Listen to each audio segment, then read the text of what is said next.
Hello guys, आज के video में सीखेंगे कि आप एयू स्मॉल फाइनेंस बैंक के नए एटीएम कार्ड का पिन ऑनलाइन घर बैठे कैसे बना सकते हैं, जिसमें आपको किसी भी एटीएम में जाने की जरूरत नहीं है। अगर आप मोबाइल बैंकिंग और इंटरनेट बैंकिंग भी यूज नहीं करते, तब भी आप घर बैठे अपने मोबाइल से एटीएम कार्ड का पिन बना सकते हैं। तो आप एयू स्मॉल फाइनेंस बैंक के एटीएम कार्ड का पिन ऑनलाइन घर बैठे कैसे बना सकते हैं, उसका क्या प्रोसेस है, वीडियो को स्टेप बाय स्टेप पूरा देखिए। तो चलिए वीडियो को शुरू करते हैं। सबसे पहले आप अपने मोबाइल में गूगल क्रोम को ओपन करेंगे। गूगल क्रोम को ओपन करने के बाद यहाँ पर आप सर्च करेंगे AU bank debit card service. यहाँ पर ये लिख के सर्च करेंगे। जैसे यहाँ पर AU bank debit card service लिख के सर्च करेंगे, यहाँ पर आपके सामने कुछ ऐसा इंटरफेस ओपन होगा। यहाँ पर ऊपर ही पर आपको एयू बैंक की ऑफिशियल वेबसाइट दिखाई देगी। तो यहाँ पर इस पे क्लिक करके इसे ओपन करेंगे। ओपन करने के बाद यहाँ पर आपके सामने कुछ ऐसा इंटरफेस ओपन होगा। तो यहाँ पर इस पेज में आप थोड़ा नीचे की तरफ स्क्रॉल करके आएंगे। नीचे की तरफ आने के बाद यहाँ पर आपको एक ऑप्शन मिलेगा, generate update debit card pin. यहाँ पर इसी के नीचे आपको ट्राई नाउ का ऑप्शन दिखाई देगा।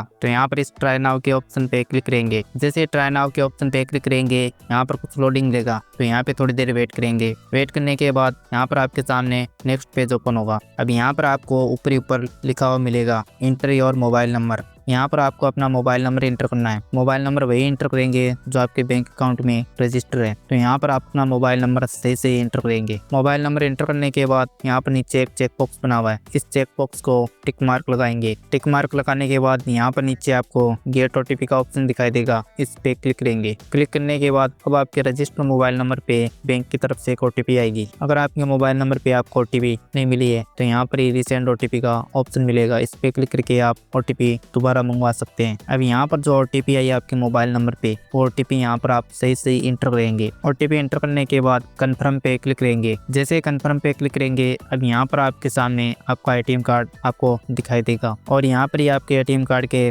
लास्ट 4 डिजिट और आपका नाम भी दिखाई देगा। और इसके नीचे आपको काफी सारे ऑप्शन मिलेंगे। यहाँ पर ही नीचे आपको सेट एंड रीसेट पिन का ऑप्शन मिलेगा और इसके नीचे यहाँ पर आपको इनेबल ट्रांजेक्शन टाइप का ऑप्शन मिलेगा। इस पे क्लिक करके आप अपने एटीएम कार्ड के ट्रांजेक्शन टाइप को इनेबल और डिसेबल भी कर सकते हैं। एटीएम कार्ड का पिन बनाने के लिए यहाँ पर आप सेट एंड रीसेट पिन के ऑप्शन पे क्लिक करेंगे। सेट एंड रीसेट पिन के ऑप्शन पे क्लिक करने के बाद यहाँ पर आपके सामने लिखा हुआ आएगा, इंटर न्यू 4 डिजिट पिन। अब यहाँ पर आप अपने एटीएम कार्ड का पिन इंटर करेंगे जो आप बनाना चाहते हैं। तो यहाँ पर 4 डिजिट का एटीएम पिन इंटर करेंगे। इसके नीचे री इंटर न्यू 4 डिजिट पिन। अब इसी पिन को आप दोबारा यहाँ पर री इंटर करेंगे। इसके नीचे यहाँ पर आपको 2 ऑप्शन मिलेंगे, पैन कार्ड और डेट ऑफ बर्थ। अगर आप पैन कार्ड नंबर इंटर करना चाहते हैं तो पैन कार्ड को सिलेक्ट करेंगे और डेट ऑफ बर्थ इंटर करना चाहते हैं तो डेट ऑफ बर्थ को सिलेक्ट करेंगे। दोनों में से किसी एक डिटेल को यहाँ पर आप इंटर करेंगे। ये सब डिटेल इंटर करने के बाद यहाँ पर नीचे नेक्स्ट के ऑप्शन पे क्लिक करेंगे। जैसे नेक्स्ट के ऑप्शन पे क्लिक करेंगे, अब यहाँ पर आपके सामने एक पॉपअप आएगा। तो यहाँ पर आप यस के ऑप्शन पे क्लिक करेंगे। जैसे यस पे क्लिक करेंगे, यहाँ पर कुछ प्रोसेसिंग देगा। तो यहाँ पे थोड़ी देर वेट करेंगे। अब आपके सामने लिखा हुआ आएगा, पिन जनरेटेड सक्सेसफुली। इसका मतलब है कि आपके एयू बैंक के एटीएम कार्ड का पिन सक्सेसफुली जनरेट हो चुका है। तो इस तरह से आप एयू स्मॉल फाइनेंस बैंक के एटीएम कार्ड का पिन घर बैठे ही ऑनलाइन बना सकते हैं। अगर वीडियो पसंद आए तो वीडियो को लाइक करिए और चैनल को सब्सक्राइब करिए। तो मिलते हैं अगली नेक्स्ट वीडियो में किसी नए टॉपिक के साथ।